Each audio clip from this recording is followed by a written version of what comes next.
Life's a precipice. You thought I'd sink to the bottom of the pile, but I prefer to rise. Acclimatized down, but wanna make your dreams be true. The way you do it is this. You know what hockey trouble is, it's you. Yo, wake up, open your eyes. You have to aim big, aim wide, aim high, so come on.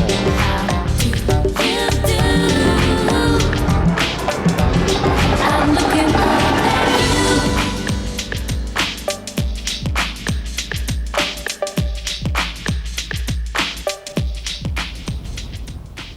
This week we climb up mighty Sleagh by Loch Maree.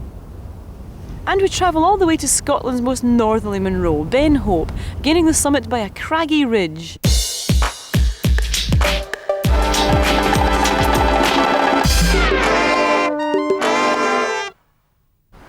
Now, connoisseurs of the classic calendar shot will know that there's a few megastars, these views that appear every single year no matter what the calendar. There's the Falls of Dochart at Culin, there's the hills of Glencoe as seen from the meeting of the Three Waters, and there is this, yes, mighty Sleagh as glimpsed from across the lovely waters of Loch Maree. How often have you sat and gazed at that picture in the calendar in your office or factory and thought, firstly, damn, I've missed Canadian Thanksgiving Day, and secondly, oh, I wish the Munro Show would show us how to ascend that craggy fortress of rock. Hey, that's what we're here for. The Gaelic is in Sleaghaich or in Slioch, and sleagh is a Gaelic for a spear, but it would appear to have something to do with the word spear, although it certainly doesn't look like a spear.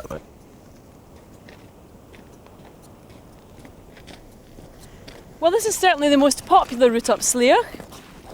Starts in the sleepy little hamlet of Kinlochewe at the head of Loch Maree. And believe me, this is the centre of the Midgey universe. It's no joke. They're so bad here that in the 17th century, if you were a criminal, your punishment was to be stripped naked and tied to a tree at dusk and left to the fate of the Midgeys. So there's an interesting one for corporal punishment fans. Instead of chanting, bring back the birch, you now start chanting, bring back the small biting insect. Doesn't have quite the same ring though, does it? Now it's a long walk in before we start to actually ascend Sleagh, but it's a pretty one alongside the river Kinlochewe. Then we get to Glenbeanisdale and starts to do some work.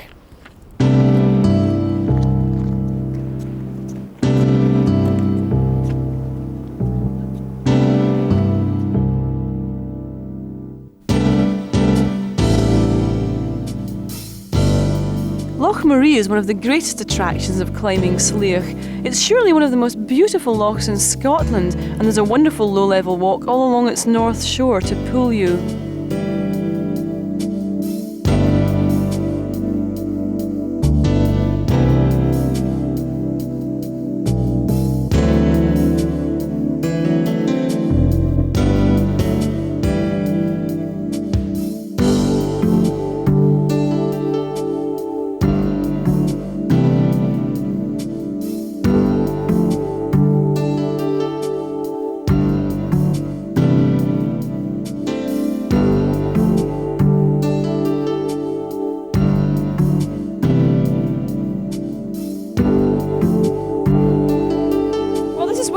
The shores of Loch Maree to start an ascent, and this area is not just popular with walkers and people coming here to climb the fantastic hills, but also with fishermen, that group of incredibly dynamic men that pay hundreds of pounds to come up here and stand miserably in tweeds at the side of the loch for hours, or sulk in boats until it's time to go back to the hotel and lie to each other. This is the mouth of Glenbeanisdale, where we have to start a slow incline up into the corrie that'll take us onto the ridge of Sleagh. Beautiful peaty river to follow most of the way up.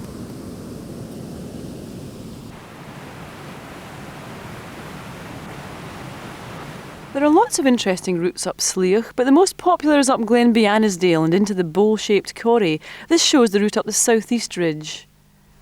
Glenbeanisdale is an impressive site, boasting dramatic cliffs on its eastern side and cut deeply by a river with an unpronounceable name. I'm not even going to try.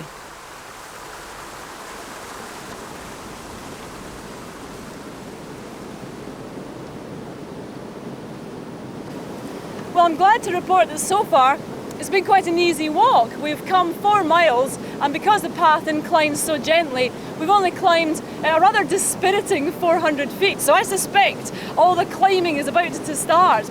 But you've got to strike off this path now, because if you continue along it, it takes you into the heart of the Fisherfield Forest, a wilderness. I wouldn't recommend you stumble around it unless you know exactly where you're going. But a feature of this part of the climb is that because of the slopes hemming you in, you're not going to get any of those big panoramic views until you reach the summit. And that's the way it should be. It's character building. You just wait for those views.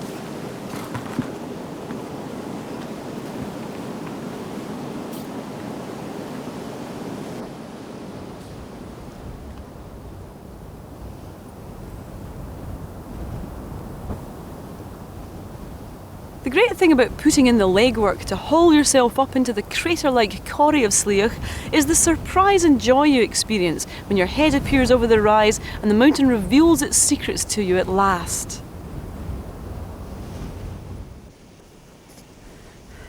Now here's a really interesting wildlife tidbit, because there's supposed to be a herd of wild goats roaming about in this part of Sleagh. No one's quite sure how they got here, although one theory is that they're descendants of the domestic livestock belonging to the people who were kicked off this land during the hideous Highland clearances. I was sure I saw one down there, a big hairy thing, but it was just Ross. Ross Murray? I thought it looked like Patrick Swayze. Although it doesn't compare with its Torridonian neighbours with their knife-edge ridges and terrifying precipices, Sleagh has a charm and wistful beauty all of its own. Its complexity is also intriguing. From the southern shores of Loch Maree, you would never guess at the odd arrangement of its topography. But as soon as you find yourself in amongst it all, enjoying it from every angle, it's easy to see why Sleagh is one of the most popular mountains in this part of Scotland.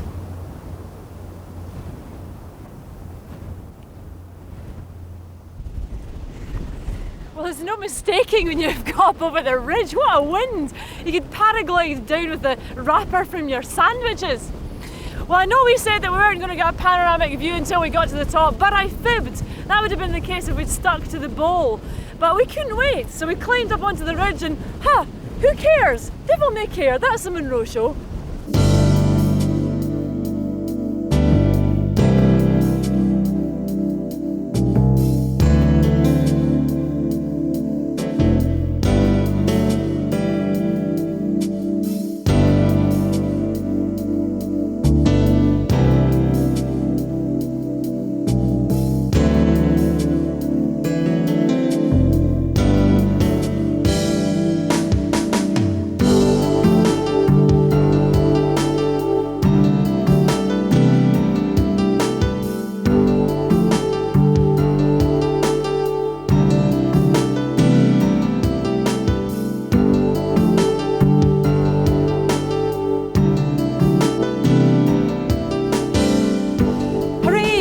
This bit we've got here, the summit of Slioch, which means the spear incidentally, 3,192 feet.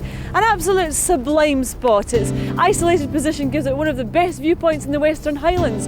Drink in those views, go on, tuck in.